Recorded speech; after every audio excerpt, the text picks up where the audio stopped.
Swastiastu. Halo semuanya, perkenalkan nama saya Ketut Dea Sasarahayu, nomor absen 17, dan di sebelah kanan saya. Perkenalkan nama saya Kade Ivania Putri, nomor absen 15.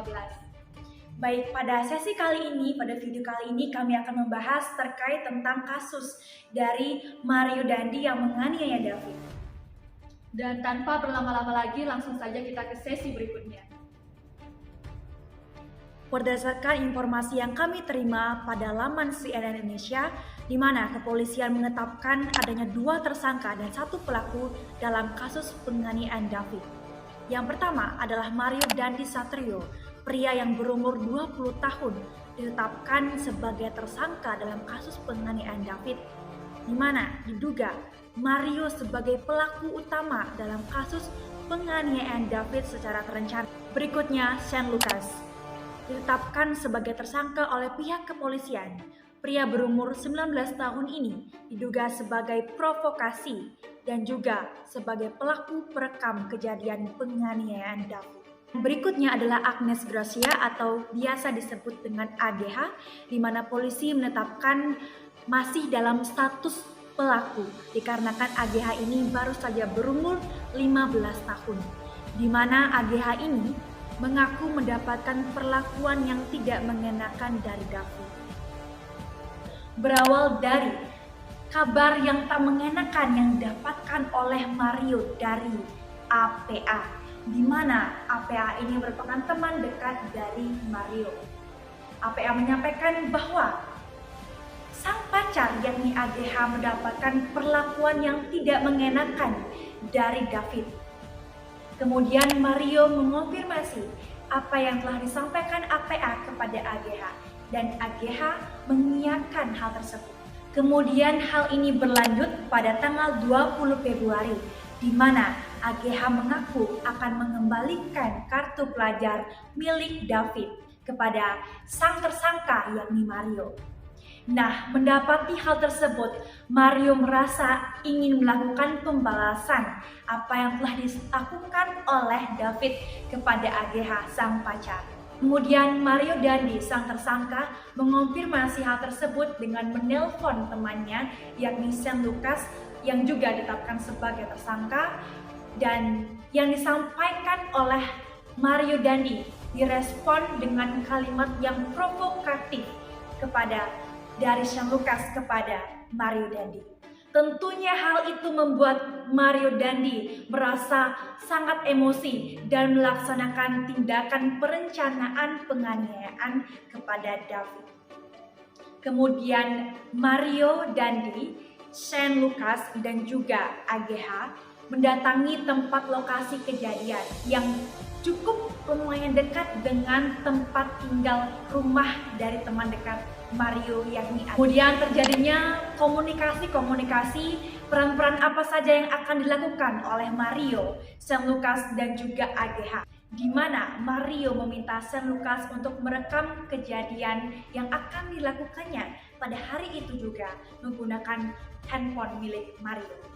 Sampai tiba kedatangan David di lokasi kejadian, Mario meminta David untuk melakukan push up sebanyak 50 kali dan sikap tobat, yang kemudian dilanjutkan dengan aksi penyerangan yang dilakukan Mario Dandi kepada David, di mana Mario menyerang perut dan kepala korban. Dan tentunya setelah melaksanakan penyerangan tersebut, di mana Mario Dandi melakukan gerakan shoot. Dan konstruksi pasal yang kemudian dikenakan kepada para pelaku merupakan pasal alternatif atau subsidiar, di mana yang paling primer adalah pasal 355 KUHP tentang penganiayaan berat terencana dengan maksimal hukuman 12 tahun penjara. Pasal ini dikenakan khusus untuk 2 pelaku, yaitu Mario Dandi dan Shane Lucas. Lantas, bagaimana status hukum dari AGH? AGH masih berusia 15 tahun, yang artinya masih berusia anak-anak. sehingga terdapat perlakuan khusus yang diberikan terhadap AGH setelah ia ditetapkan sebagai pelaku atau anak yang berkonflik pada hukum. Lalu, AGH ditahan di LPKS atau Lembaga Penyelenggaraan Kesejahteraan Sosial selama 7 hari untuk melakukan proses penyelidikan lebih lanjut.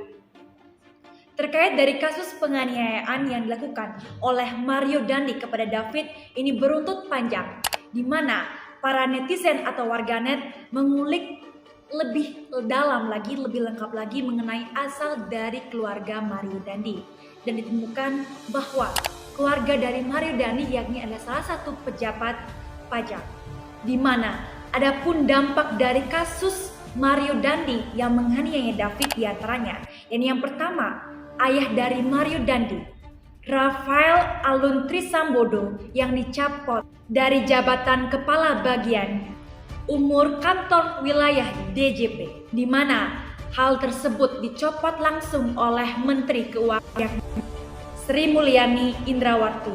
Kemenkyu mengatakan dasar dari pencopotan jabatan tersebut sesuai dengan pasal 31 ayat 1 Peraturan Pemerintah Nomor 94 Tahun 2021 mengenai tentang pegawai negeri sipil.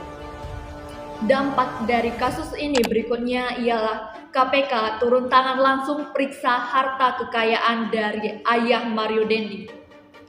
Kasus Mario Dandi tidak hanya membuat harta kekayaannya diselidiki oleh Kementerian Keuangan, namun Komisi Pemberantasan Korupsi juga ikut turun tangan dalam memeriksa harta kekayaan dari Rafael Alun.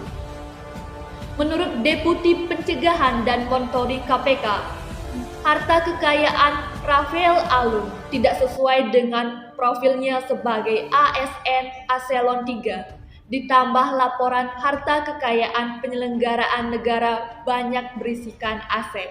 Kemudian selanjutnya Mario yang dikeluarkan dari kampus yakni Universitas Prasetya Mulia ditetapkan setelah Mario Dandi ditetapkan sebagai tersangka dalam kasus penganiayaan terhadap David, di mana pihak kampus mengatakan hal tersebut diambil berdasarkan atas selesainya rapat pimpinan. Adapun dampak terakhir dari kasus ini ialah David mengalami diffusi axonal injury.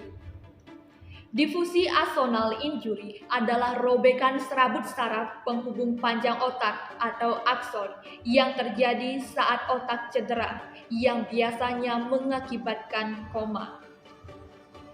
Diffusi axonal injury juga dikenal sebagai cedera axonal traumatis, terjadi ketika pukulan atau sentakan keras yang tiba-tiba ke kepala menyebabkan kerusakan pada otak. Setelah tumbukan otak bisa bertabrakan dengan bagian dalam tengkorak yang biasanya mengakibatkan robeknya serabut saraf. Baiklah teman-teman, itu saja yang bisa kami sampaikan mengenai tentang kasus penganiayaan yang dilakukan oleh Mario Dandi terhadap David.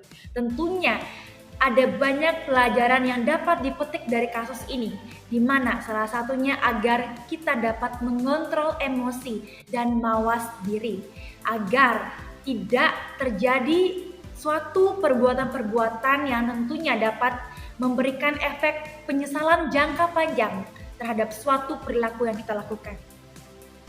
Dan ketika kita memiliki suatu posisi atau jabatan, kita harus memanfaatkan jabatan tersebut sebaik-baiknya, tentunya untuk hal-hal yang positif. Saya Ketua Dea Sasarahayu dan saya Kade Ivania Putri, pamit undur diri dan terima kasih. Om Santi Santi Santi Om.